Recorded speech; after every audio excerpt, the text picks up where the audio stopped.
Hello, my name is Sara Haron, and I am a student of Alexandru Ioan Cuza University of Iași. Today I will be presenting for you my findings on Cophifi-Don Island. Cophifi-Don is the largest and only permanently inhabited island in the Fifi archipelago, situated within the Andaman Sea. Its sheltered position has contributed to the development of distinctive coastal landforms. What do we see here? Not much, right? We get to observe Cophifi-Don Island using Copernicus data space ecosystem through the years 2016 and 2025, and everything looks normal. Observing the two images, we see a very clear difference, the change that has occurred between 1988 and 2022. Cophifi-Don is characterized by tropical karst limestone geomorphology and a tombolo landform highly vulnerable to coastal processes.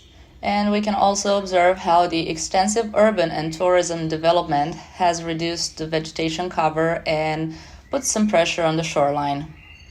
This study employed a multi-temporal remote sensing approach to investigate shoreline change on Cophifi-Don between 2004 and 2024 using Google Earth Engine for shoreline extraction. Landsat imagery was used for 2004 and 2014, and Sentinel-2 imagery was used for 2024. Shoreline extraction was performed in Google Earth Engine using the Normalized Difference Water Index.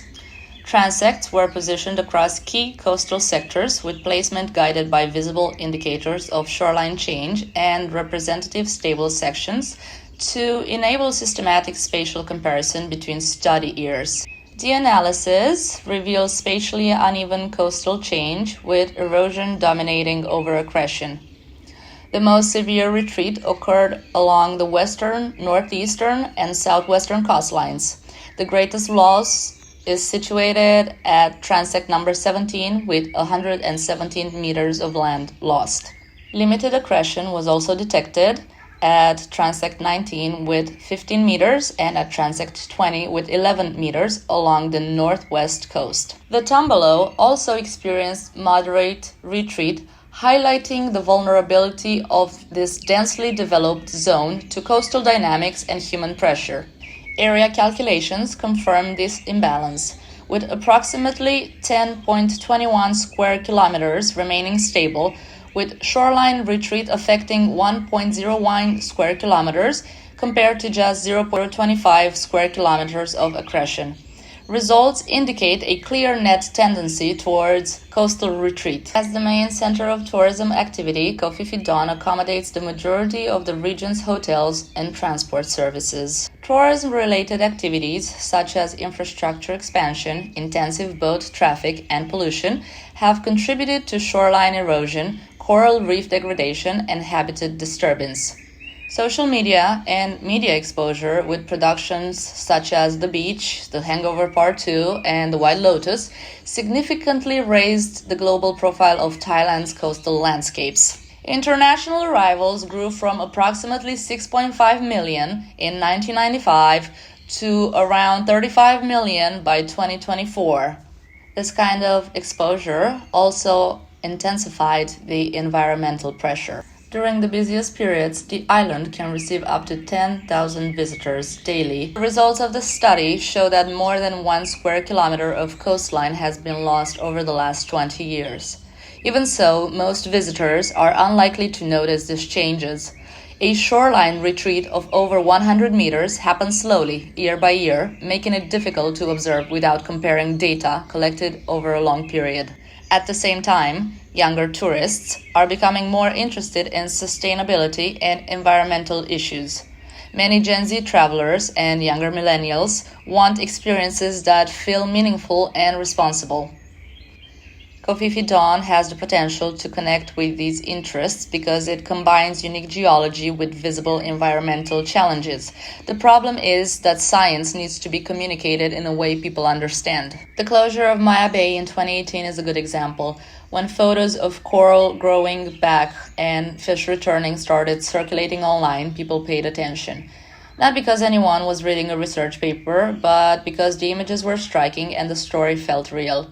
The same approach could work here. Travel creators and environmental accounts on social media already shape where young people go and how they think about those places. Showing what coastal retreat actually looks like through maps, satellite images, before and after comparisons, or short videos could do a lot more than a formal report ever would. Social media creators and environmental influencers could also help share this information with wider audiences.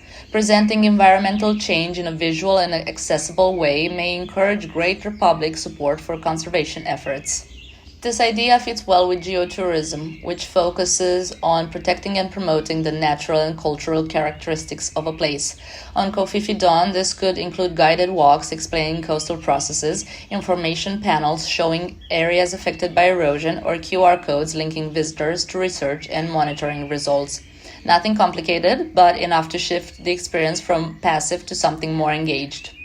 People who grew up with the internet and have spent years watching climate conversations play out online are not necessarily going to read an academic paper, but they will share something that moves them.